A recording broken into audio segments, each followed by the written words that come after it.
Hello and welcome back to the channel for another video.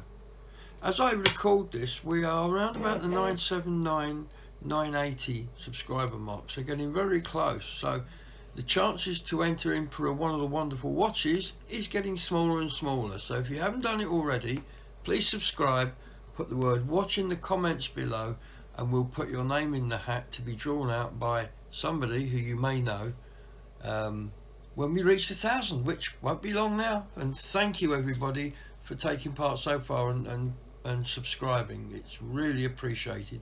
Your subscriptions help the channel grow. Anyway, tonight's video is from Jeff.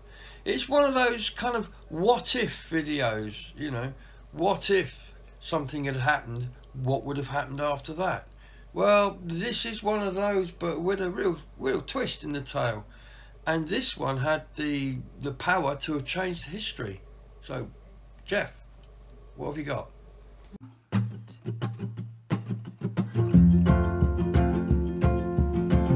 This intersection is at 1055 Fifth Avenue in New York, New York. This is the side of the street that Central Park is on.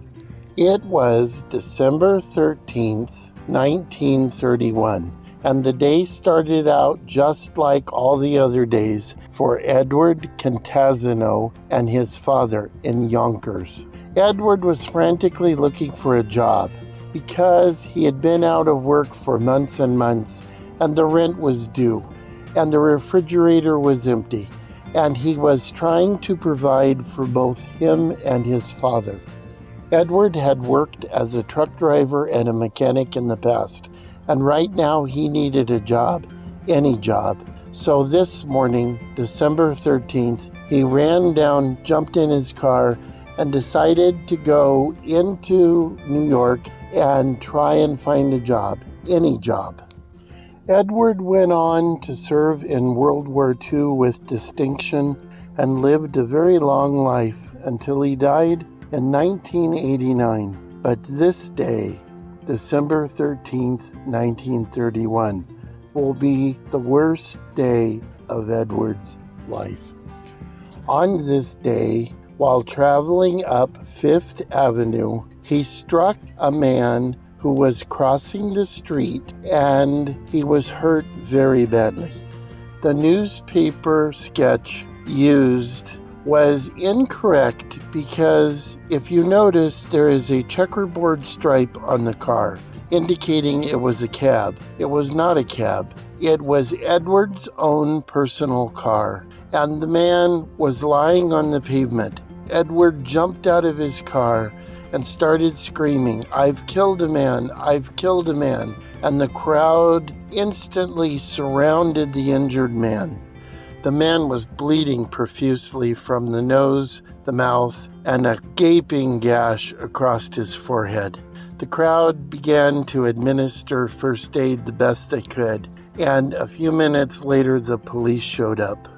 The man, 57 years old, was awake and coherent, and the policeman asked him, "Sir, how old are you?" The man replied, 57. "Can you tell us your name?" There was a pause.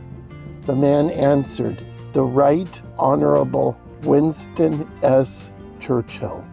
Mr. Churchill was bleeding profusely. The policeman said, "If we're going to save him, we have to get him to the hospital now." A cab driver was there, and he said, "Lay him in my cab. I'll take him to the hospital at Lenox Hill." Several people grabbed Mr. Churchill and put him in the cab, and they took him to the hospital. But before Mr. Churchill would allow them to take him, he told the policeman, "I exonerate everyone. This was no one's fault but my own. I looked the wrong way before crossing the road. I stepped out directly in front of this man's car." The man never left the hospital. After 4 days, Mr. Churchill was awake and coherent, and they told him about the man, had been there night and day, worried about his condition. Churchill gave him a signed copy of a book that he had just finished, The Unknown War. He received him in his room and talked to him for a short time, and told him that the accident was in no way his fault. While in the hospital, Churchill suffered from an infection in his lungs, and recovery was very slow. Several times he nearly died.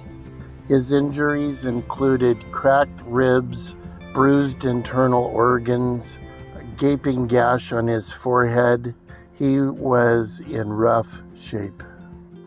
Churchill later said that the worst part of the whole experience was that America was in the midst of prohibition, and he finally persuaded his doctor to write him a prescription for spirits purely for medicinal purposes to be consumed with his meals. How much different would the world be today if Churchill had died that day and it was left up to Neville Chamberlain to get England through World War II? Winston Churchill went on to become Prime Minister, and remarkably, this was not his only brush with death. He managed to survive 1 house fire, 2 plane crashes, 3 car crashes, 4 bouts of pneumonia during World War II, and 5 wars as a soldier, including a prison break in South Africa. When he was released from the hospital in early January, he went to the Caribbean for a month to recover, and upon returning to England, he was presented a Rolls-Royce by his friends. The attached card said that the Rolls-Royce was to celebrate his recovery and deliverance from oblivion. We think there is a certain appropriateness in the presentation of this beautiful motor car to a man who has been knocked down by a taxicab.